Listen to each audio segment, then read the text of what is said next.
Welcome back. Functional Analysis FAV005 by Professor Dr. A.G. Srinivasan.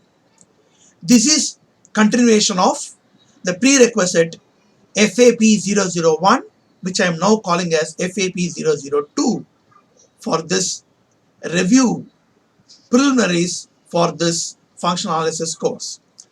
In this, we will discuss sequence, boundedness, supremum, infimum, maximum, minimum, and convergence. The sequence and convergence will be discussed in FAP 003 in a detailed manner a little later. So we'll start with, let X be an ornamental set. Let this be a relation. Recall a relation is a subset of the Cartesian product x cross x. We say x less than or equal to is a partially ordered set. We call it as Poset if it satisfies three conditions. For every a comma b belongs to x, a less than or equal to a, called reflexive property. If a less than or equal to b and b less than or equal to a implies a is equal to b, this is anti-symmetric property. There is a mistake here. This is not symmetric. This is anti-symmetric property. If for every AB belongs to X, if A less than or equal to B and B less than or equal to C, implies A less than or equal to C, called transitive property. So any X with a relation less than or equal to, which is reflexive, anti-symmetric, and transitive, is called a partially ordered set. So let a sequence is an enumeration, meaning it's a mapping from that set with a natural number n, which is bijective. We will talk about the sequence and convergence in FAP003 little later. 3. Let x less than or equal to a poset. So poset is defined here. You can see what a poset is.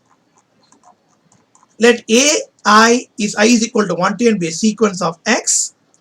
If ai less than or equal to m for some m, that m should not depend on I, then the sequence ai is said to be a bounded sequence. That is, if x is equal to ai, I is equal to 1 to n, the boundedness says the modulus of ai is less than or equal to mx, where m do not depends on I but depends on x, where x is equal to ai. Now, definition 4, let x less than or equal to a poset and a be a subset of x. X belongs to x. I chosen an x belongs to x. This x may be in A or may not be in A. It doesn't matter. What is important is x belongs to x. We say a following definitions. X is an upper bound. I call UB for A. If A is less than or equal to x for every A belongs to A. We say x is a lower bound called LB for A. If x is less than or equal to A for every A belongs to A, where less than or equal to is a relation which gives you a poset for x. Number 3, x is said to be a least upper bound or LUB or supremum for A, denoted by sup usually. If x is an upper bound first, then if y is an upper bound for A, then x is less than or equal to y.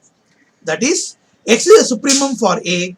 If A less than or equal to x for every A belongs to A, if A less than or equal to y for every A belongs to A, then x is less than or equal to y. Locally, a least upper bound is like least of all the upper bounds. Anyway, it is not actually least, but it is only an understanding. We use the word least upper bound here. In the same way, x is the greatest lower bound, GLB, or infimum, if it satisfies the following conditions. X is a LUB for A. If A is a LUB for A, then y is less than or equal to x. So the greatest lower bound is the greatest of all the lower bounds for local understanding. An upper bound x for A is said to be the maximum element for A if that belongs to A. So x is a maximum element if it is an upper bound first and it also belongs to A. Similarly, a lower bound for x belongs to A is said to be a minimum element if it also belongs to A. A lower bound is said to be a minimum element if it also belongs to A. Please remember, if x is a maximum element, it is also a supremum or a LUB, and if x is a minimum element, it is also an infimum or the minimum element. If it is a minimum element, it is also an infimum. Now we'll go for some more results in the metric space. If Xg is a metric space, we would like to show, if you take x, y, z, w belongs to X, we would like to show that modulus d of xy minus d of zw is less than or equal to d of xz plus d of yw. This side there is a modulus, this side without a modulus. Proof is automatic. Because xd is a metric space, d of xy is less than or equal to d of xz plus d of zy for every pair of x, y, z. Similarly, d of zw is less than or equal to d of zy plus d of yw. This is equation 1 and equation 2. Subtract the left hand side, you will get this. And if you subtract the right hand side, these two get cancelled, so you will get d of xz minus d of yw. Now, if you take the modulus of d of xy comma d of zw is less than or equal to modulus of this. Okay, modulus of this is less than or equal to modulus of this, but modulus of the difference is less than or equal to sum of the moduli. So this is less than or equal to modulus of this plus modulus of this. So modulus of d of xy minus d of zw is less than or equal to this plus this as desired. Okay, that's what we want to show it.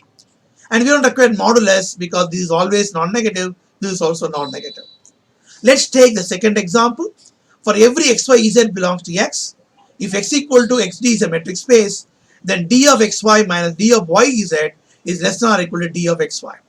Proof follows automatically using the fact modulus a minus b is less than or equal to modulus a plus modulus b. D is non-negative, so what I have is that modulus of d of xz minus d of yz is less than or equal to modulus of d of xz plus d of modulus yz.